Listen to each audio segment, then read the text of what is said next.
The chamber was enormous, carved from crystal that glowed with soft blue light. Ambassador Li Jinwu stood in the center, his hands bound behind his back.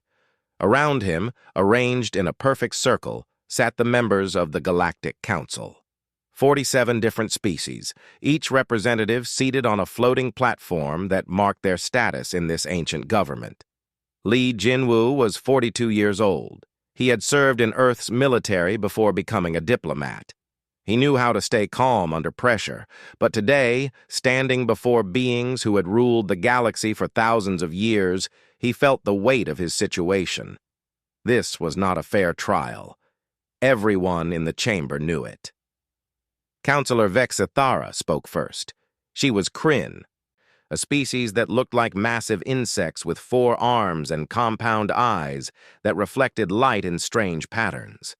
Her voice came through a translator, cold and without emotion. Ambassador Li Jinwu of Earth, you stand accused of violating the sacred non-interference directive. You provided advanced technology to the Talari people, a species that has not yet achieved spaceflight. This is forbidden by council law. How do you answer? Li Jinwu lifted his chin.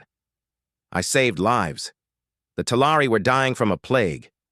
I gave them medical technology to cure it. Yes, I broke your law, but I did what was right. A murmur ran through the council chamber. Several representatives shifted uncomfortably. Vexithara's mandibles clicked together in what might have been anger. You do not decide what is right, human. The council decides. The non-interference directive exists for a reason. Young species must develop naturally, without outside influence. The plague was not natural, Li Jinwu said loudly. His voice echoed in the crystal chamber. The Kryn Empire created it. They designed a virus to kill the Talari so they could take their planet. I have evidence, data files, communications between Kryn officials, everything. He gestured with his head toward a holographic display that floated nearby. The data was there, ready to be examined. But no one looked at it. Vexithara made a dismissive gesture with one of her 4 hands. These accusations are meaningless. You were sent to investigate Talari distress signals. Instead, you interfered. That is the crime we judge today. Li Jinwu realized then that nothing he said would matter. The council had already decided. This trial was just for show, a way to remind humanity of its place. Earth had joined the Galactic Council only 15 years ago. They were the newest members, the least powerful. The other species treated humans like children who needed to learn their place. On a ship 10,000 kilometers away, Captain Park Sumin watched the trial on her view screen. She commanded the escort vessel Defiant, assigned to protect human diplomats in council space. Her crew sat at their stations around her, all of them watching in silence. Captain, said her second officer quietly, we could reach the station in 4 minutes. We could extract him. Park Sumin's hands gripped the arms of her command chair. She was 38 years old, career military, and she had never abandoned anyone under her protection. But her orders from Earth were clear. Do not interfere. The civilian government was terrified of starting a war with the Council. We hold position, she said, though each word tasted like poison. Back in the council chamber, Vexithara stood from her floating platform. The Council has reviewed the evidence. We find Ambassador Li Jinwu guilty of violating the sacred non-interference directive. The sentence is death to be carried out immediately. Let this serve as a lesson to all species who think they can ignore council law. Li Jinwu felt his heart race, but he kept his face calm. He had known this might happen. Before leaving Earth, he had recorded a message for his family. He had made his peace. I want to say something, he called out. Vexithara tilted her head. You may speak your final words. I saved an entire species from genocide. I broke your law to do it, and I would do it again. You call yourselves a council of justice, but you let the strong prey on the weak. You ignored evidence of the Kryn's crime because it was easier than holding them accountable. History will remember this day, not as the day you executed a human, but as the day you showed the galaxy what you really are." Several council members looked away. Others whispered to their aides. Vexthera's compound eyes gleamed in the crystal light. "Remove him," she ordered. Two guards, both from species Li Jinwu did not recognize, took his arms. They led him to a small platform at the center of the chamber. He was forced to kneel. A device was lowered from the ceiling, a ring of metal with strange symbols glowing along its surface. Park Suman stood from her command chair. Her crew was standing too, all of them staring at the view screen.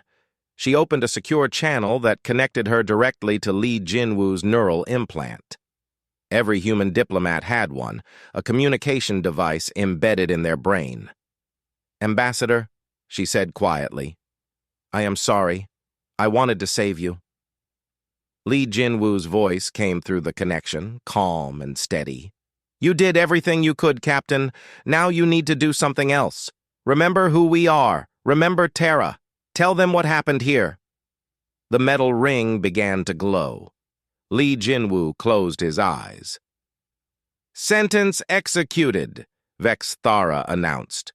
The ring flashed with brilliant white light. Li Jinwu's body went rigid, then collapsed. The neural disintegration was instant and painless. His brain simply stopped existing, every neuron torn apart at the molecular level. The transmission was broadcast across all council worlds, a demonstration of their authority. On the Defiant, Park Suman's crew stood in silence. Several were crying.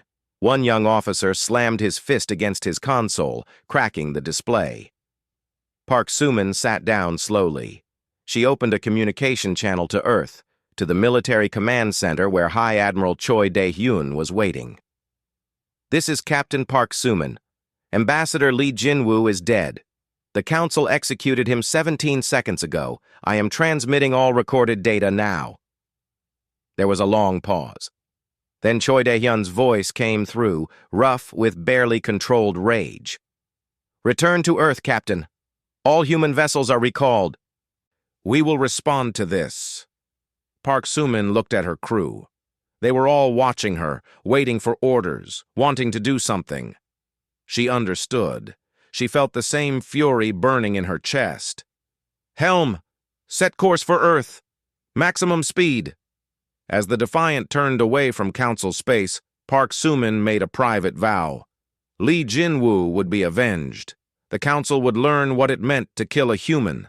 The news reached Earth 6 hours after Li Jinwu's execution. Every major news network showed the footage. People gathered in city squares and watched in silence as one of their own was killed for trying to save lives. The footage showed everything. Li Jinwu's final words, the cold efficiency of the execution, the way the council representatives simply moved on to their next business as if nothing important had happened. Within 24 hours, protests filled the streets of every major city on Earth. People demanded action. They wanted justice. The government building in Geneva was surrounded by crowds holding signs with Li Jinwu's face. Some signs said, "Remember Terra." Others said, "Never again." Prime Minister Kim Ji-soo sat in her office, watching the protests through her window. She was 56 years old, a career politician who had always believed in diplomacy over violence. But even she felt rage at what the council had done. "They want war," said High Admiral Choi Dae-hyun. He stood near her desk, his military uniform perfectly pressed, his face carved from stone. "My officers are ready. The fleet is ready. Give the order and we will make the council regret this." Kim Ji-soo shook her head. "The council has 47 member species, thousands of worlds, fleets that outnumber ours 100 to 1. If we go to war, we will lose. If we do nothing, we surrender our dignity," Choi Dae-hyun replied.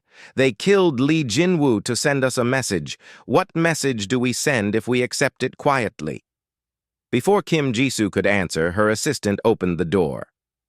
Prime Minister, Dr. Yoon Hana is here from Strategic Intelligence. Dr. Yoon Hana entered the office. She was 43 years old, brilliant, and known for seeing problems from angles no one else considered. She carried a data tablet and wore the expression of someone who had not slept in days. "I have been analyzing Council military capabilities," she said without greeting. "I need to show you something." She activated the holographic projector in the center of the room. Images appeared in the air: Council ships, bases, fleet formations, numbers and statistics scrolled beside each image. "The Galactic Council has the largest military in known space," Yoon Hana began. "But they have not fought a real war in over 3,000 years. Their ships are old. Their crews train maybe once a year. Their tactics come from ancient manuals that no one has updated."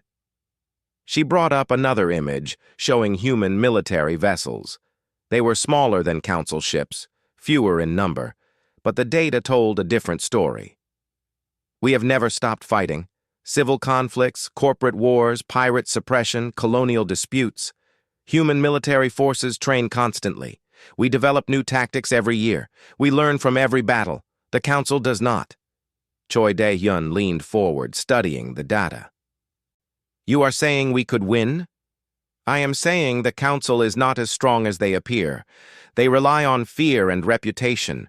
Most species surrender before fighting because everyone believes the Council cannot be beaten." Yoon Hana changed the display again. "But there is something else. Project Prometheus." Kim Ji-soo frowned. "I have never heard of this." "Few have," Yoon Hana admitted. "It is a contingency plan we developed years ago after some of our analysts predicted the Council might eventually move against us. We have been gathering intelligence, studying their systems, identifying weaknesses. We know where their fuel depots are. We know which species are unhappy with Council rule. We know how to hurt them without firing a shot at their capitals." She brought up a star map. Dozens of systems were marked in red. "These are bottlenecks in Council trade routes. These are colonies where local populations resent Council control. These are species that have been asking for independence for decades, but were denied." Choi Dae-hyun smiled for the first time since the execution. "You want to dismantle them piece by piece?" "Yes. We do not need to conquer the Council. We need to show the galaxy that the Council can be challenged. Once that happens, others will join us. The Council will collapse from within." Kim Ji-soo walked to her window, looking down at the protesters. She thought about Lee Jin-woo, about his final words. "Remember who we are. Remember Terra." "How many casualties?" she asked quietly. "That depends on them," Yoon Hana said. "If they escalate, casualties will be high. If they are smart, they will realize they cannot win and negotiate." "But Prime Minister, I must be clear. Once we start this, there is no turning back. The galaxy will change forever." Kim Ji-soo turned to face them both. "Admiral, recall all our diplomats from Council space. I want every human civilian out of Council territory within 48 hours. Begin reconnaissance operations along their borders. But no offensive action yet. We will give them one chance to make this right." Choi Dae-hyun saluted. "And if they refuse? Then we remind them why humanity survived when stronger species went extinct. We are adaptable, we are relentless, and we do not forget our dead." The High Admiral left to begin preparations. Yoon Hana stayed behind, closing her data tablet. "Prime Minister, the Council will see our withdrawal as weakness. They will probably demand more concessions. Dismantling our military bases, surrendering our colonies, accepting Council oversight of our government. Let them demand," Kim Ji-soo said. "Every demand they make will unite our people more. Every threat will prove that Lee Jin-woo was right about them. They are not a council of justice.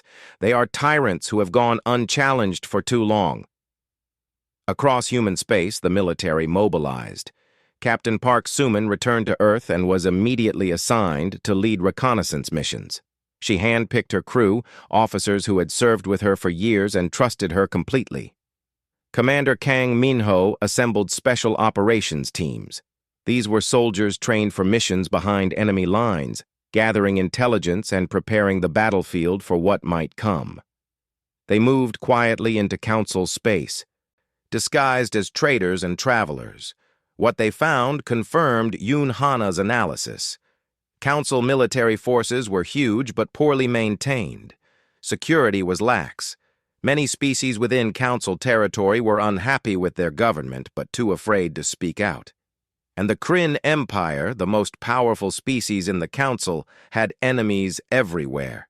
Species that remembered Kryn aggression, Kryn exploitation, Kryn crimes. Commander Kang Minho sent his reports back to Earth. Every report contained more evidence that the Council was vulnerable, more evidence that humanity could win. In orbit around Earth, High Admiral Choi Dae-hyun stood on the bridge of his flagship, the Seoul. He looked out at the assembled fleet, 300 vessels, from massive carriers to small patrol ships. It was the entire United Defense Fleet, humanity's sword and shield.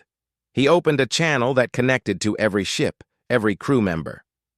"You all know what happened to Ambassador Lee Jinwoo. The Council killed him to send us a message. They wanted us to be afraid. They wanted us to remember our place." He paused. "But we are human. We do not accept our place. We make our own. Lee Jinwoo died defending the innocent. He died standing up to tyrants. His last words were, 'Remember who we are. Remember Terra.' So I ask you now, who are we?" Across the fleet, thousands of voices answered, "Human." "And what do we do when someone kills one of ours?" "We answer." Choi Dae-hyun smiled grimly. "Then let us answer." The Tilari system was quiet when Captain Hwang Seo-jun arrived. His ship, the Shadow of Terra, was humanity's first true stealth vessel. It was small, fast, and nearly invisible to sensors. Only 20 crew members operated it, all of them specialists in covert operations. Hwang Seo-jun was 35 years old, recruited from military intelligence specifically for this mission. He studied the holographic display showing the system. 3 massive orbital platforms hung above the Tilari homeworld. Kryn mining operations extracting rare metals from the planet's crust. The Tilari people were gone, evacuated to a barely habitable moon after the plague had been mysteriously cured by human intervention. But the Kryn had stayed, claiming the planet as payment for their humanitarian aid during the crisis. Everyone knew it was theft. No one had challenged it. "Target locked," said his weapons officer. "All 3 platforms are automated. No life signs." "Good," Hwang Seo-jun replied. "Fire when ready." The Shadow of Terra launched 3 missiles, each one programmed to strike a different platform. The missiles were not explosive. Instead, they released electromagnetic pulses that fried every electronic system they touched. The mining platforms went dark, their automated systems destroyed, their valuable equipment now worthless scrap metal. The strike took 40 seconds. Before the Kryn could even detect what happened, the Shadow of Terra was gone, jumping back into faster-than-light travel. News of the attack reached the Galactic Council within hours. Counselor Vexithara stood before her fellow representatives, her 4 arms gesturing angrily. "This is an act of war. The humans have destroyed Kryn property. We demand immediate Council military action against Earth." But the response was not what she expected. Several representatives exchanged glances. One of them, Counselor Eulamir from the Sithran species, spoke carefully. The platforms were built on Tilari land. The Kryn claimed that land under questionable circumstances. Perhaps we should investigate the original accusations about the plague before escalating further. Vexithara's mandibles clicked furiously. "You dare question the Kryn Empire? We are founding members of this council." "And yet," said another counselor, "the humans provided evidence that was never properly examined. If there is truth to their claims about the plague being artificial, then the Kryn have committed genocide. That would make the mining platforms proceeds of a crime." The debate went on for hours. For the first time in living memory, the council was divided. Some species wanted to crush humanity immediately. Others were unsure. A few secretly admired the precision of the human strike, no casualties, only property damage, and only property that might have been stolen in the first place. While the council argued, Ambassador Shinji-wan was busy with her own mission. She was 30 years old, a protege of Li Jinwu, trained in diplomacy and covert operations. She traveled through council space in a civilian vessel, making quiet contact with species that had reasons to distrust the council. Her first meeting was with Talaris An, a Talari resistance leader.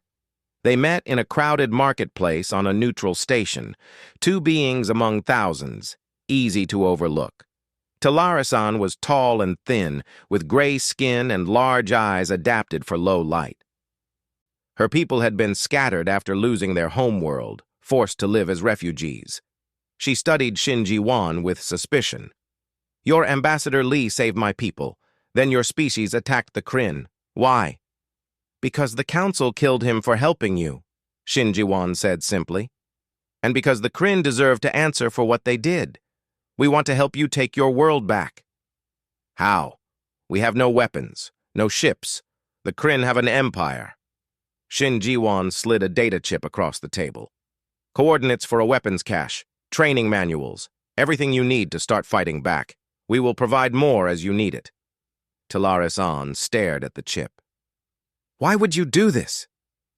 "Because Li Jinwu believed in your people. Because the council will not help you.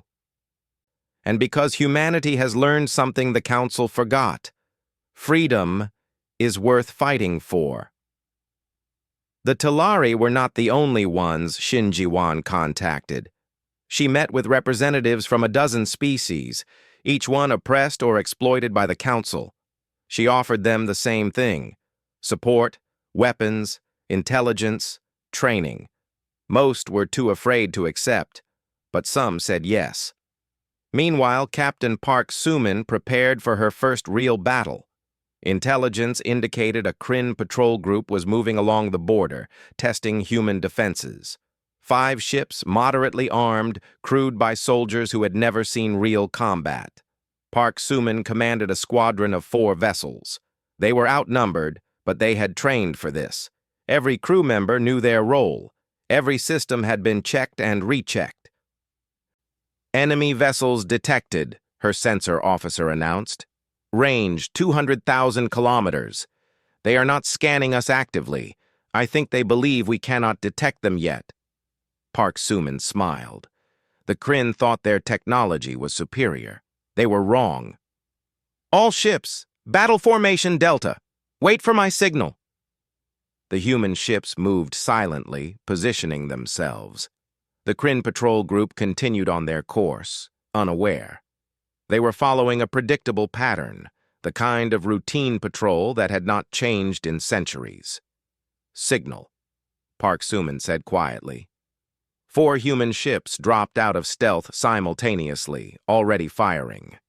Missiles streaked across space, targeting the Kryn ship's engines and weapon systems. The first Kryn vessel was crippled before they even knew they were under attack.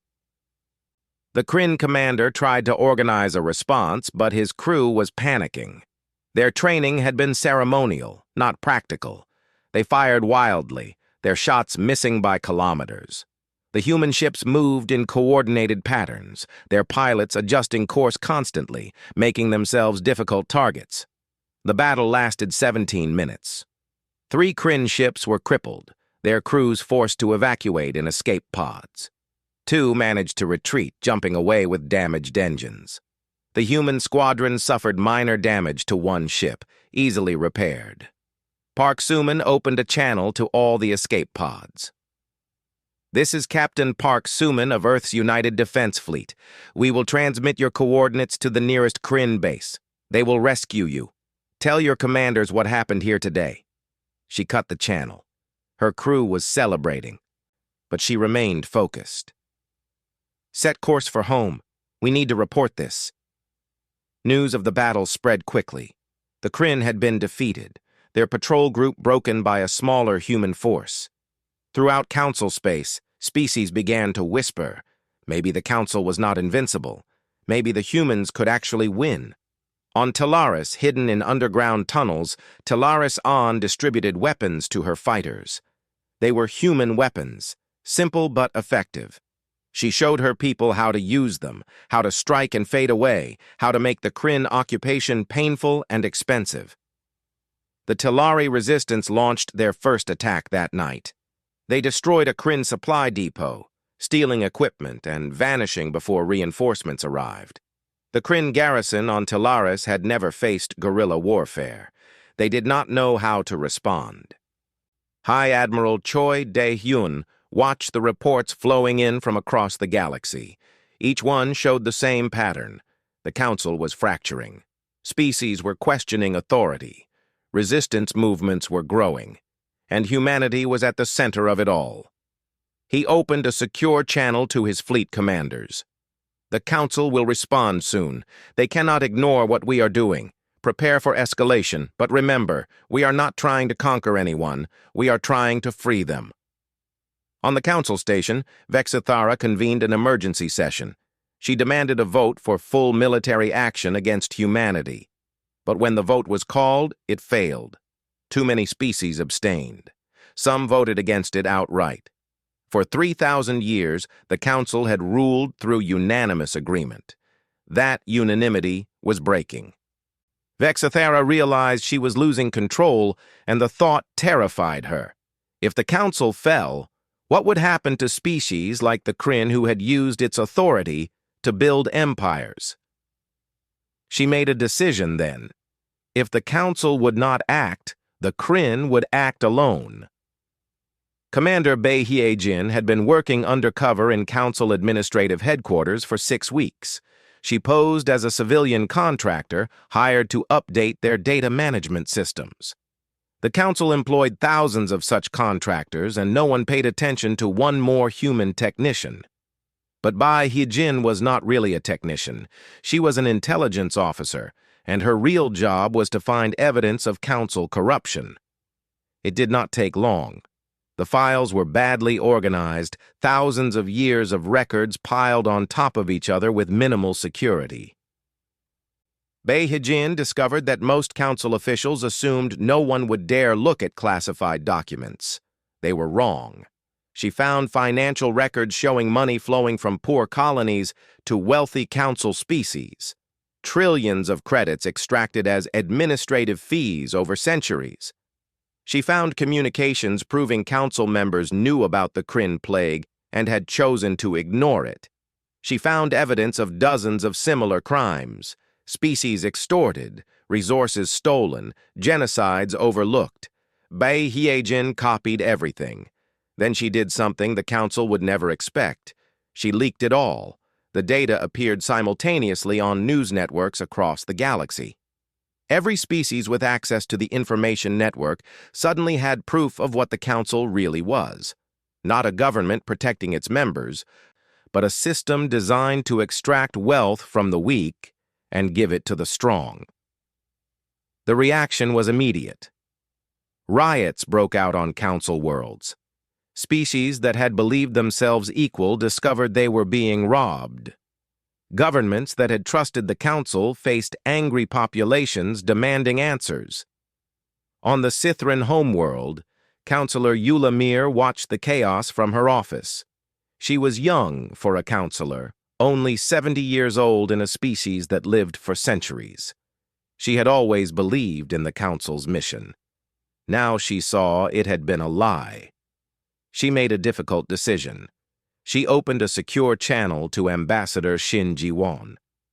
"I want to defect to your side," she said simply. "I will bring all the information I have about Council military and political structures. In return, I want your word that you will help build something better." Shin Ji-won did not hesitate. "You have my word." Eula Mir arrived on Earth 3 days later. She brought with her complete intelligence on Council fleet deployments, command structures, and political alliances. She also brought something more valuable: credibility. She was a council member herself, and her defection sent a message to the galaxy that even insiders knew the council was broken. Fleet Admiral Nam Junho commanded the Second Fleet, humanity's newest and most powerful formation. He was 48 years old, a veteran of every human military action for the past 2 decades. His orders were clear: liberate the Varan system. The Varan people had been enslaved by the Dralthix Consortium, a massive megacorporation that operated with council approval. They mined the Varan homeworld for rare elements, using the native population as labor. The Varan had asked the council for help many times. They had been ignored. Nam Junho's fleet arrived in the Varan system without warning. His ships surrounded the Dralthix orbital stations, weapons armed but not firing. He opened a channel to the Dralthix administrator.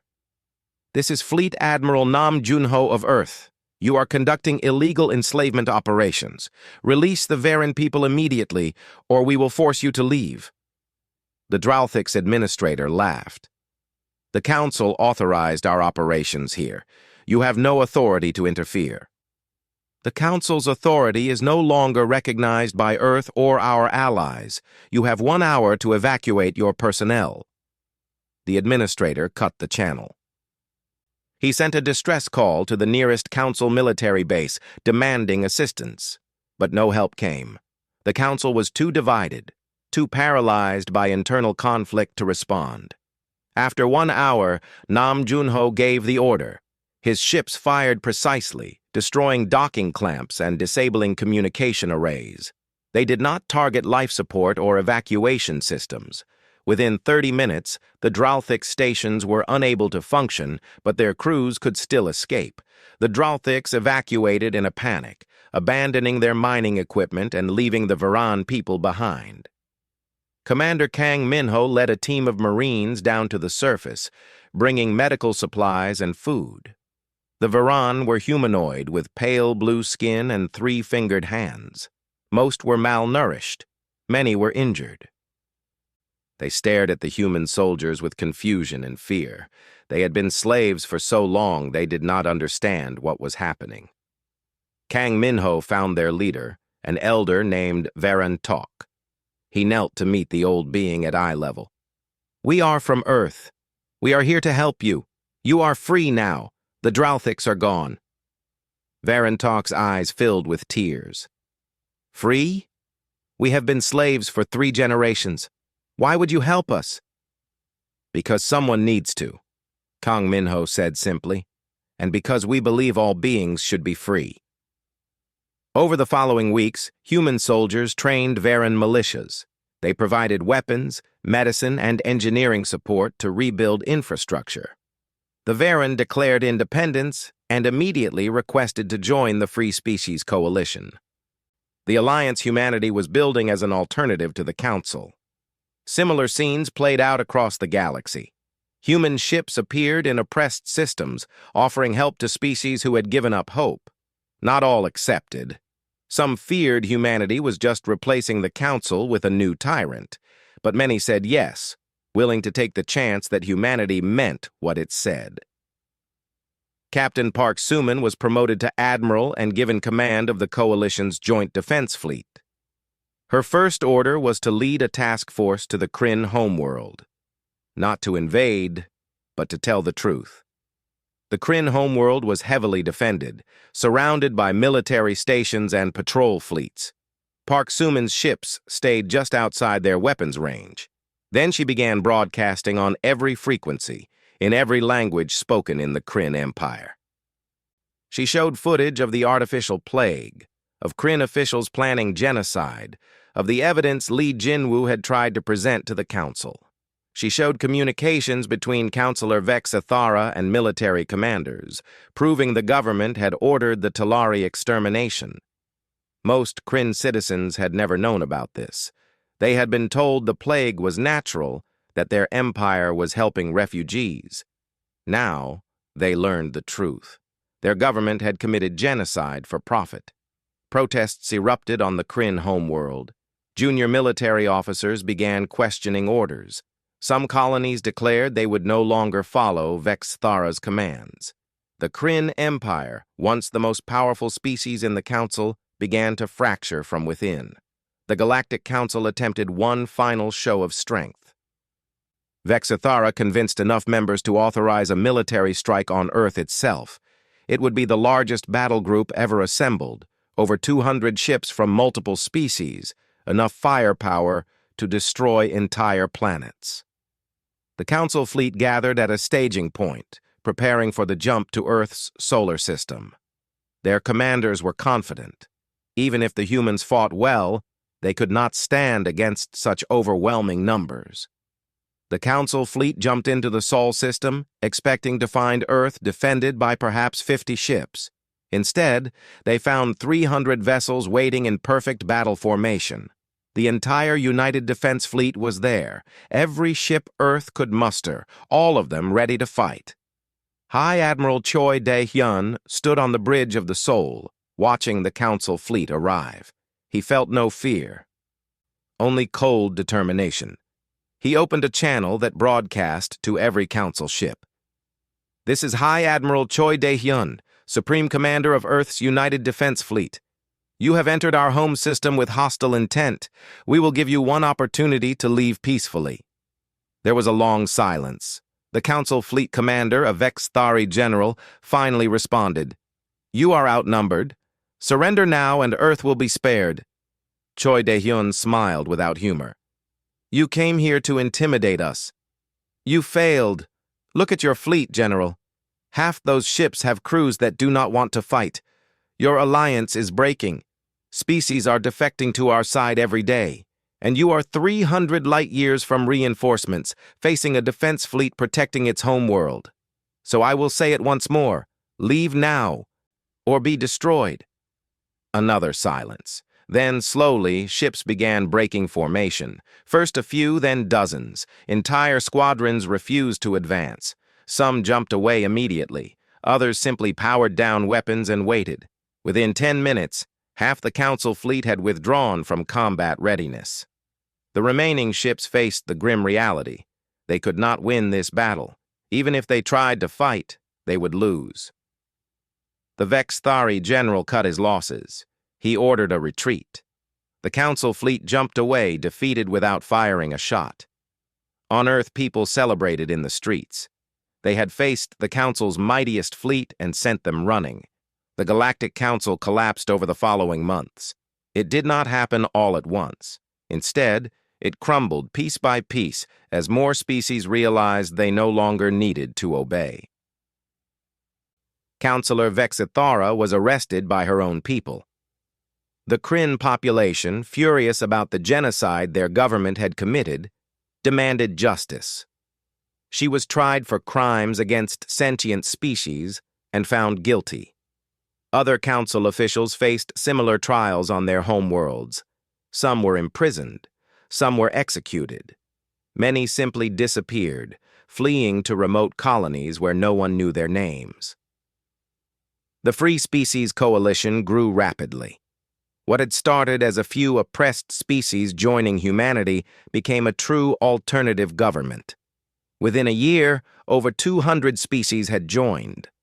Unlike the Council, the coalition operated on principles everyone could see and verify. No species had veto power. All members voted equally. Decisions required genuine consensus, not forced agreement. Ambassador Shin Ji-won stood before the coalition's first full assembly, held in a massive station built specifically for this purpose. Representatives from 200 species filled the chamber, each one seated at the same height, the same distance from the center. There were no floating platforms here, no symbols of superior status. "We gather here because the old order failed," Shin Ji-won said, her voice carried by translators to every representative. The Council ruled through fear. It maintained order through oppression. It claimed to protect the weak, but instead exploited them. We must not repeat those mistakes. She gestured to a holographic display showing Lee Jinwoo's image. "This man died because he tried to save lives. The Council killed him for it. His death reminded us all what happens when power goes unchecked, when authority answers to no one. We built this coalition to ensure it never happens again. The Assembly voted to adopt the Jinwu Accords, a set of principles named after the fallen ambassador. The Accords guaranteed rights for all sentient species. They prohibited interference in the development of pre-spaceflight civilizations except to prevent extinction-level events. They required transparency in government, accountability for leaders, and respect for individual freedom. Most importantly, the Accords established that no species could be forced to remain in the coalition. Any member could leave at any time. This was revolutionary. The Council had never allowed members to withdraw. The coalition made it a fundamental right. On Talaris, the native population was rebuilding their world. The Kryn occupation had ended after their empire fractured. Talarisan, who had led the resistance, was elected as her people's first leader under the new democratic government. She stood in the main square of her planet's capital, a city that had been abandoned for years but was now filling with life again. A monument had been erected there, a tall pillar of stone with words carved in both Talari script and human English. In memory of Ambassador Li Jinwu, who gave his life that we might live. Talaris-An touched the stone gently. We will remember you, human. Your people saved us. We will not forget. Captain Park Sumin, now an admiral, commanded the Coalition Defense Fleet from her flagship. She had requested that her ship be renamed, and the Coalition had agreed. Her vessel was now called the Ambassador Li, ensuring his legacy would be carried across the stars. She stood on the bridge, looking at the diverse crew around her. Humans worked alongside Talari, Varen, Sithran, and dozens of other species. They wore the same uniform, followed the same regulations, and trusted each other completely. Admiral, her communications officer said, we are receiving a distress call from a colony in the Outer Rim. Pirates are attacking civilian vessels. Park Sumin did not hesitate. Set course immediately. All ships, battle formation. We will show these pirates what happens when they prey on the innocent. The Coalition fleet jumped to the rescue. This was what they had been built for. Not conquest, not domination, but protection of those who could not protect themselves. On Earth, High Admiral Choi Dae-hyun retired from active service. He was 63 years old, tired from decades of military command. He had accomplished what he set out to do. Humanity was safe. The coalition was strong. Justice had been served. His final act as Supreme Commander was to establish the Coalition Defense Academy. It would train officers from every member species, teaching them not just tactics and strategy, but also ethics and responsibility. Students would learn from Earth's history, studying humanity's mistakes so they could avoid repeating them. The Academy's motto was simple: defend the free, protect the innocent. Former Counselor Eulamir became the Coalition's first elected Secretary General. She had helped build this new government, working alongside human diplomats to create something better than what had come before. In her inaugural address, she spoke to billions watching across Coalition space. The old council ruled for 3,000 years. It brought order, yes, but also stagnation. Species were not allowed to grow, to change, to choose their own futures. The coalition will be different. We will stumble. We will make mistakes, but we will learn from them because we answer to our people, not the other way around. She paused, looking directly into the camera. Humanity taught us an important lesson. They showed us that one person standing up for what is right can change everything. Ambassador Li Jinwu could have stayed silent. He could have followed orders. Instead, he saved a dying species and paid for it with his life. We honor him not just with monuments and ceremonies, but by living the principles he died defending. Dr. Yoon Hana became the first director of the Coalition Intelligence Service. Her job was to prevent the kind of corruption that had destroyed the Council. She built an organization dedicated to transparency and accountability, one that would warn the Coalition if it began to drift toward tyranny. Commander Bei Hiejin served as her deputy. Together, they established protocols to protect whistleblowers, investigate corruption, and ensure that truth could never again be suppressed for political convenience. Commander Kang Minho retired from military service and became an instructor at the Defense Academy. He taught guerrilla warfare tactics, drawing on his experiences helping the Talari resistance. His classes were popular with students from smaller species who appreciated learning how to defend themselves against larger enemies. 50 years passed. The Free Species Coalition grew to encompass most of known space. A few species refused to join, preferring to remain isolated. The coalition respected their choice. Force was for defense, never for expansion. The old Galactic Council was remembered as a cautionary tale. Children across the galaxy learned about it in school, studying how good intentions could turn into oppression when power went unchecked. They also learned about Li Jinwu, about his sacrifice, about the courage it took to stand up for what was right. Earth became a center of learning and culture. The Defense Academy drew students from hundreds of worlds. The University of Geneva hosted scholars studying everything from xenobiology to comparative ethics. Humanities literature, art, and music spread across the galaxy, shared freely with anyone interested. But Earth never forgot its military strength. The United Defense Fleet remained powerful, always ready to defend the coalition. Park Sumin's successors followed her example, building a military force that existed not to conquer, but to protect. On the anniversary of Li Jinwu's death, memorial services were held across coalition space. On Earth, people gathered at the Defense Academy where his statue stood. It showed him as he had been in life, calm, determined, holding a data tablet containing evidence of the Kryn genocide. The inscription read, "Remember who we are. Remember Terra." A young officer stood before the statue, preparing to graduate from the academy. She was human, only 22 years old, born long after Li Jinwu's death. But she knew his story. Every student did. She recited the oath required of all coalition officers, words spoken by millions across the galaxy. "I swear to defend the free, protect the innocent, and ensure that no being ever again dies for speaking truth to power. This I pledge in memory of Ambassador Li Jinwu, and in service to all sentient life." Behind her, thousands of other graduates recited the same oath. They were human. Talari, Varan, Sithrin, and dozens of other species. They came from different worlds, different cultures, different evolutionary paths. But they shared one thing: a commitment to the principles one human had died defending. The galaxy had changed. It was not perfect. Problems remained, species still quarreled, criminals still operated, and injustice had not been eliminated. But there was hope now, where before there had been only fear. There was accountability, where before there had been only blind obedience.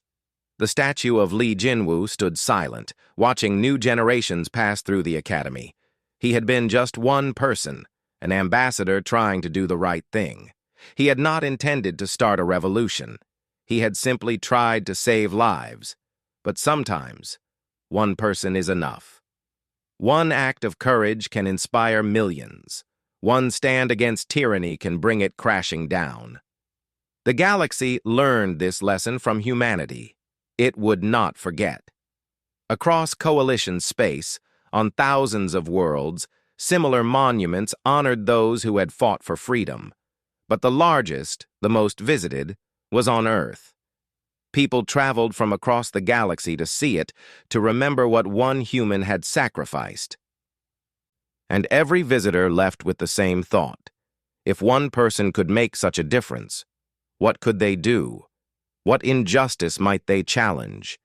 What truth might they speak, regardless of the cost?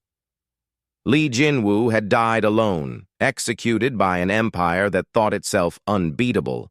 But in death, he had accomplished more than he ever could in life. He had shown the galaxy that courage mattered, that truth mattered, that one person standing for what was right could change everything. That was his legacy. That was what humanity had given to the stars. Remember who we are. Remember Terra.